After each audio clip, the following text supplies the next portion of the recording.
하나님의 백성의 공통 분모가 있다면, 한 가지 공통된 특징이 있다면 그것은 무엇일까요? 혈연도 아니고 문화도 아니고, 혹시 그것이 언어일까요? 아니면 성별? 아니면 경제적인 신분일까요? 아닙니다. 우리의 공통 분모는, 우리의 공통된 특징은 용서를 받은 존재라는 것입니다. 그것이 크리스천의 가장 기본적인 정체성인데, 용서를 받은 죄인이라는 것이 나의 근본 정체성, 모두가 겪고 있는 현실이요 영적인 우리의 존재입니다. 특히 예수님께서는 오늘 7번 용서하기를 70번 하라고, 즉 490번까지 용서를 하라는 뜻인데, 이것은 무한히 끝없이 용서하라는 것입니다. 세고 있는 순간부터, 용서를 하는 횟수를 세는 순간부터 사실 예수님의 마음을 모른다는 뜻입니다.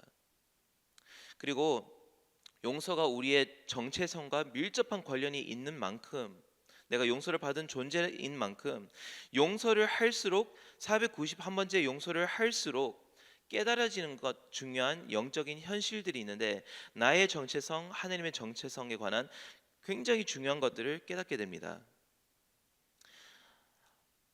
이것이 얼마나 중요한 영적인 현실이냐면, 용서를 하는 것을 예수님께서는 천국과 비교를 하면서 23절에 천국의 어떤 모습과 흡사하다고 비교를 하시면서 가르쳐 주시는데, 얼마나 용서가 심오한 것이냐면, 천국의 어떤 영적인 현실을 직시를 해야만 설명할 수 있는 심오한 현상이 용서라는 것입니다. 그렇다면 491번째 용서를 할 때 우리가 깨닫게 되는 중요한 사실들을 오늘 인식하면서 은혜를 받기를 원합니다.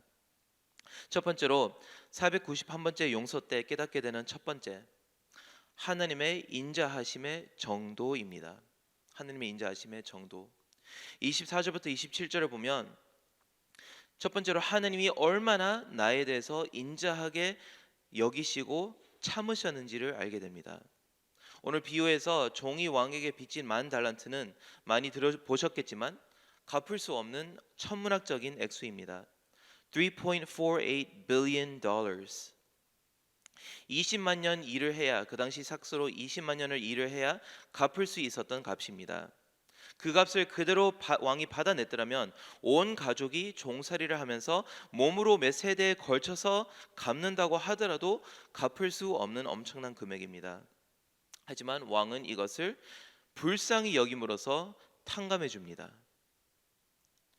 예수님께서 이렇게 터무니없는 액수를 얘기하신 이유는 무엇일까요?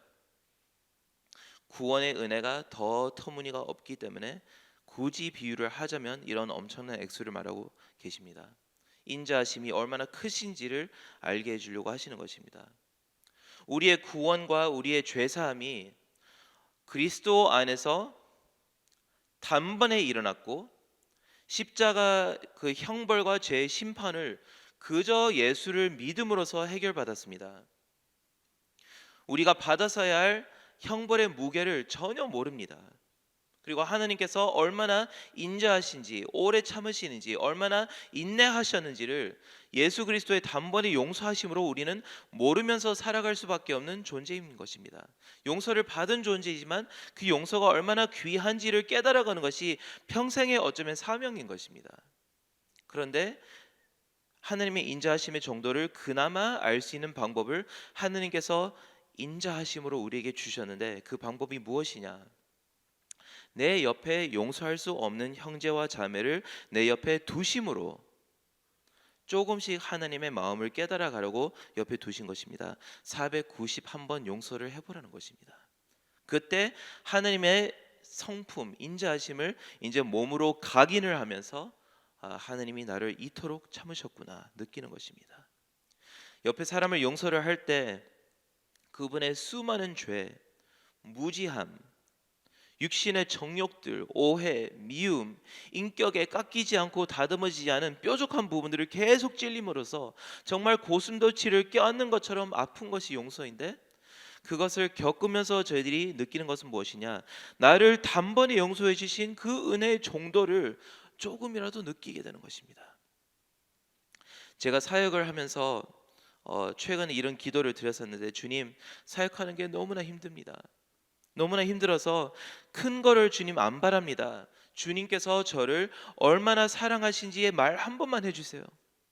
주님께서 나를 사랑한다고 한 번 말씀만 해주시면 평생 저에게 다른 기적을 안 보여주시더라도 저는 평생 충성하면서 사명의 길을 걷겠습니다. 기도했습니다. 근데 그 응답이 무엇이냐? 용서할 수 없는 사람을 옆에 붙여주셨습니다. 그래서 그분을 용서할 수밖에 없기 때문에 용서를 할수록 어떤 일이 생기게 되었냐면 그 사람의 모습 속에 내가 주님께 잘못했던 모습들을 그냥 보게 하십니다. 나의 모습을 보게 하시면서 나의 부족함을 보게 하시면서 그런 나조차도 이분이 나한테 하는 것보다 수십 배로 내가 하나님께 더 못하고 있다는 것을 보여주시면서 나조차도 용서하신 하나님의 사랑을 보여주시더라고요. 그래서 이제는 저는 확신합니다. 주님께서 저를 너무나 사랑하십니다.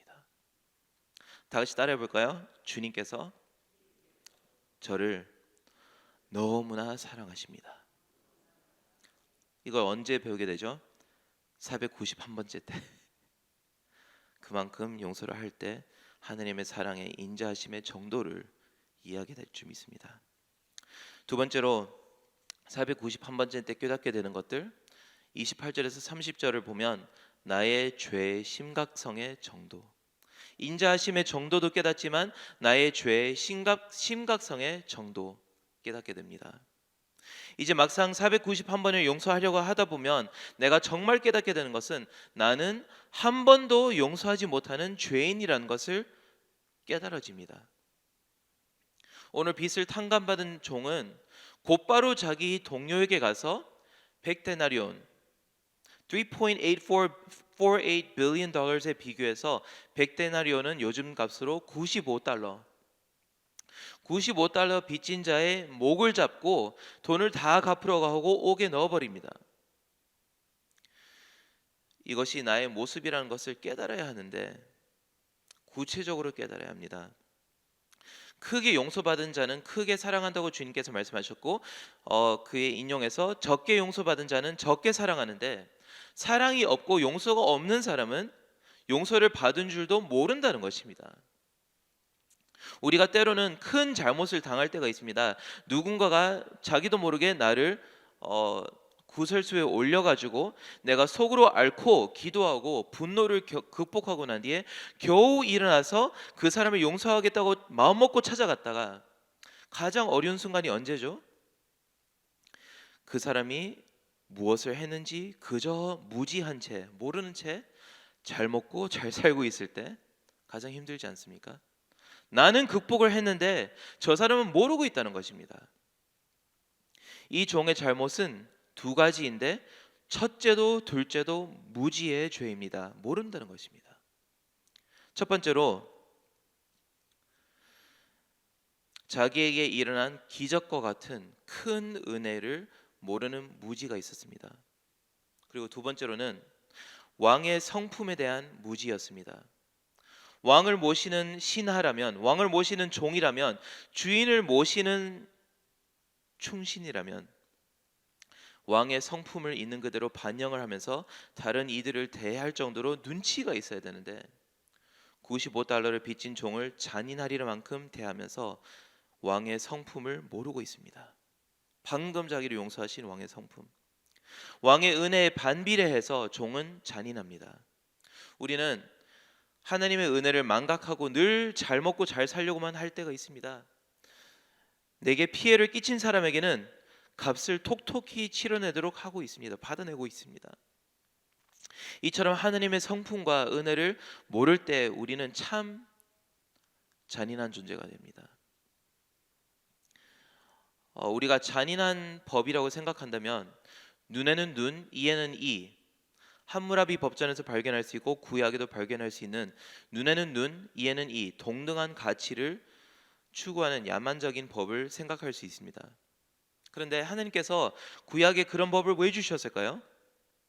이 법을 주신 것은 벌을 똑같이 그렇게 줘야 한다는 그런 것이 아니라 여기까지만 벌을 줄 수 있다는 한계를 우리에게 주신 것입니다. 왜냐하면 우리 사람이라는 동물은 당한 것보다 몇 배로 갚아줘야 직성이 풀리는 존재거든요. 눈을 빼가면 가족을 죽이려고 합니다. 나를 구설수에 올렸으면 나는 그 사람을 죽이고 싶어하는 것이 사람의 가장 본능적인 모습입니다. 그래서 하나님께서 한계로 받은 만큼까지만 주님께서 허락을 하신 것입니다. 구약에는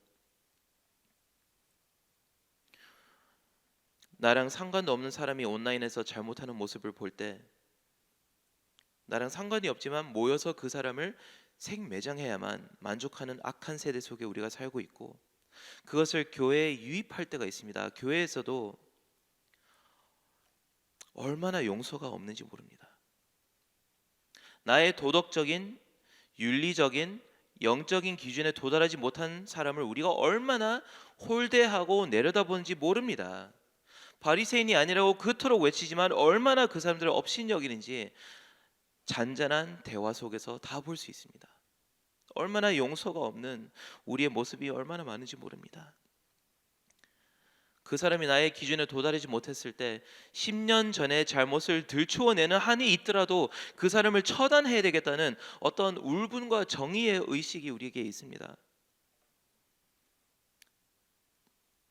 우리의 혈기대로 사람을 그대로 다뤄내려는 그 모습을 볼 때 왕의 성품을 담아내지 못하는 종의 못된 모습을 우리 속에 봐야 됩니다. 하지만 491번 용서를 하려고 할 때 내가 참으로 그제서야 깨닫게 되는 것은 나는 한 번도 경한 잘못, 가벼운 잘못이더라도 절대로 용서하지 못하는 배은망덕한 죄인이라는 것을 내가 깨닫게 됩니다. 우리의 죄성이 얼마나 깊이 각인되었느냐, 491번 용서를 우리가 심지어 받는 것도 힘들합니다. 하느님께서 나를 용서한다고 말씀하실 때 처음에는 맹목 때문에, 편견 때문에, 다음에 용서를 받을 때는 착각 때문에, 다음에 용서를 받을 때는 오해 때문에, 무지, 고집, 분노, 자존심, 그리고 마지막에는 내 자아, 이 모든 방벽들, 490개가 넘는 나의 방벽들을 다 뚫기 위해서는 주님이 계속 용서를 해주셔야 내가 정말 용서를 받아야 되는 존재로구나 라는 것을 인정하게 됩니다. 그 많은 수많은 방벽들을 사람들은 절대로 못 뚫어냅니다. 인내할 능력이 없습니다. 하지만 너무나 감사한 것은 주님께서는 내 마음의 모든 보호막들을 뚫어내시더라고요. 끝까지 용서하시더라고요. 10년 동안 제가 죄를 지어보니까 십자가가 필요하구나 그나마 알게 되었는데, 이제는 40년 동안 죄를 지어보니까 죄의 국가대표급이 되다 보니까 십자가 말고는 내가 숨을 곳이 없고 나의 안식이 될 만한 것이 없고 나를 용납해주는 관계가 없다는 것을 내가 깨달으면서 이러한 죄인을 주님이 40년 동안 참아주셨다는 것에 감격하게 됩니다. 다 같이 따라해 볼까요? 주님, 저는 참 곤고한 죄인입니다. 이것을 알아야 KCPC가 회복합니다. 그래서 자연스럽게 세 번째로 넘어가기 전에 491번째 때 하나님의 인자하심의 정도를 깨닫고 나의 죄성의 정도를 깨달았을 때 질문의 성질이 달라집니다. 처음에는 주님 나를 사랑하는 걸 증명해 달라고 그렇게 기도를 하다가 저의 질문도 이제 달라졌는데, 나를 사랑하십니까가 질문이 아니라 이제는 왜 나를 사랑하시나요? 라고 질문이 달라졌습니다. 어떻게, 왜 하필이면 나와 같은 사람을 사랑하실까요? 마지막으로 491번째 때 깨닫는 것, 나와 하나님의 관계의 정도, 나와 하나님의 관계가 얼마나 깊은지 그 정도를 볼 수 있습니다. 31절에서 35절을 보면 마지막으로 내가 깨닫게 된 것은 내가 그토록 용서를 할 정도로 내가 예를 들어서 누군가를 계속 용서를 하다 보면 나도 헷갈립니다. 내가 왜 이 사람을 이렇게 용서하지? 그러다 보면서 우리의 관계를 보기 시작합니다. 우리가 이렇게 가까운 관계구나. 실제로 우리가 491번 용서를 하다 보면 그 사람은 보통의 경우 가족이죠. 그렇죠. 가족만큼은 끝까지 용서를 어떻게 하게 되더라고요. 용서를 할수록 나는 이 사람과 뗄래야 뗄 수 없는 관계구나라는 것을 깨달아지듯이 하느님께서 우리를 한계 없이 용서를 할 때 우리의 관계가 어떤 것인지를 깨달아야 됩니다. 오늘 빚을 탕감받은 종은 몇 번 용서를 받았죠? 한 번. 우리는 몇 번 용서를 받았죠? 수없이. 그렇다면 우리는 종이 아니라는 것입니다. 우리와 하느님의 관계를 마지막으로 되짚어야 하는 것이 용서가 지날수록 나와 하느님의 관계가 얼마나 돈독한지를 이해해야 됩니다. 종이 아니라 자녀입니다. 우리가 기억해야 될 것은 이 18장 전체가 자녀에 대한 이야기인 것입니다. 예수님께서 3절부터 천국에서 누가 제일 높은 자죠? 제자들이 다투고 있을 때 3절에 아이를 데려오면서 자기 앞에 어린아이를 놓고 18장 전체의 내용을 다 얘기를 하면서 자녀의 특징을 가리킵니다. 즉 천국에서 가장 높은 자는 어린아이와 같은 사람인데 그 아이의 특징들을 쭉 얘기합니다. 그래서 하나님의 자녀는 아이처럼 주님 이외에 기댈 곳이 없는 항복하고 자기 의지가 없는 사람, 자아가 없는 사람. 두 번째로 하나님의 신령한 자녀는 죄를 순수하게 미워해서 천국에 가기 위해 죄를 짓지 않기 위해서는 손과 눈을 찍어낼 정도로 순수하게 죄를 미워하는 사람. 어른들은 타협하거든요. 그리고 잃어버린 양의 비유를 또 말씀하시면서 하나님께서 무엇을 말씀하시냐면 양조차도 선한 목자가 있다면 찾아가는데 잃어버린 양을 봤을 때 우리가 느껴야 되는 것은 하나님의 자녀는 무조건 잃어버리더라도 아버지가 찾아가는 그런 존재라는 것. 그게 양이라는 건데 양보다 더 나은 것이 자녀 아닙니까? 그리고 그 아이를 앞에 두고 마지막으로 주님께서 가르치는 것. 오늘 본문 하나님의 자녀는 큰 용서를 끝없이 받고 쉽게 받고 하나님의 자녀는 따라서 큰 용서를 쉽게 하는 사람. 그래서 이 모든 것이 자녀의 특징을 열거하면서 우리가 이 이야기에서 굳이 왜 종의 얘기를 하느냐? 종은 한 번 용서를 받았지만 너희가 종보다 더 이상 용서를 받았더라면 너는 종이 아니라 이 아이와 같은 자녀라는 것을 계속 각인시키는 것입니다. 종은 아무리 빚을 탕감받더라도 용서를 못하는 것이 종이기 때문에 자녀는 다르다고 주님이 말씀하시는 것입니다. 정체성이 관계성을 낳습니다. 종은 돈 관계로 주인과 얽혀있기 때문에 돈으로 다른 사람을 대하기 때문에 용서할 수 없습니다. 하지만 자녀는 끝없이 용서를 받았기 때문에 끝없이 용서하는 것이 유전자 속에 들어 있습니다. 우리가 491번 용서를 받을 때 질문해야 됩니다. 왜 나는 오늘의 본문의 종처럼 지옥으로 벌써 보내버렸으면 보내셨을 텐데 왜 아직도 멀쩡하게 숨을 쉬고 있고 새벽 기도에 나올 수 있었을까? 우리가 아무리 서로 멱살 잡고 으르렁거리면서 잔인하게 굴고 교회 안에서도 용서를 하지 않더라도 주님이 지옥으로 안 보낸 것은 내가 자녀이기 때문에 그렇습니다. 491번째 때 깨닫게 되는 마지막, 하나님께서 나를 자녀보다 더 사랑한다는 것입니다. 그래서 나 역시 이것을 적용할 때 중요한 것은 나 역시 용서를 하는 것은 잘못한 사람의 됨됨이, 그 사람의 반성, 그 사람의 반성의 진정성, 그거를 보고 용서를 하는 것이 아니라 우리가 이제 용서를 하는 이유가 무엇이죠? 나를 용서하신 아버지의 자녀로서 내가 그분을 닮았기 때문에 like father, like son, 아버지를 닮았기 때문에 용서를 하게 될 수밖에 없다는 것입니다. 용서를 하지 못하는 우리의 태도에서 우리가 그것을 짚으면서 죄책감을 느끼는 것이 아닙니다. 용서를 하거나 하지 못한 태도 속에서 우리가 깨달아야 되는 것은 내 영의 아버지가 누구인지를 확인하게 되는 것입니다. 내가 용서할 때 나의 아버지는 하나님. 내가 용서를 하지 못할 때 나는 죄송한 말이지만 사탄의 자식. 것을 깨달으면서 용서를 하라고 제가 말씀드린 것이 아니라 용서를 하지 못함으로 내가 누구의 유전자를 가지고 있는지를 봐야 된다는 것입니다. 그래서 다 같이 따라해 볼까요? 저는 하나님의 아들 혹은 딸입니다. 아멘. 그러면 용서는 우리의 유전자 속에 들어 있습니다. 아멘. 우리 유전자대로 삽시다. 용서를 받은 만큼 용서를 합시다. 그게 자녀거든요. 마지막으로 Engaging the Lost를 할 때 선교와 전도와 우리의 용서가 어떻게 연결되어 있을까? 복음의 근본 메시지는 용서입니다.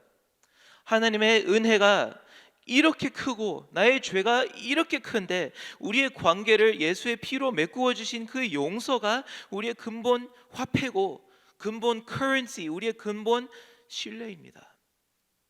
또 가장 위력적인 전도는 용서를 할 때 이루어집니다. 아이가 인사성이 밝고 예의가 있고 단정하게 돌아다니면 너 부모가 누구니 다 물어보게 되죠. 왜냐하면 그 아이를 잘 키운 부모가 궁금하기 때문에 그렇습니다. 사람이 용서를 할 수 없는 것을 크리스천이 용서를 할 때는 세상이 물어봅니다. 당신의 부모는 누구일까요?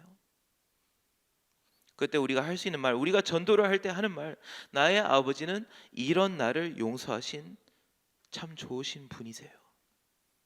그때 전도가 자연스럽게 일어납니다.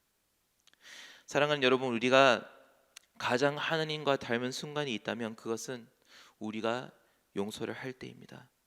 그리스도의 용서하는 영이 KCPC를 다 뒤덮어서 모든 백성들이 우리 아버지의 성품을, 그리스도의 복음을 알 때까지 용서하는 공동체가 되길 축원드립니다.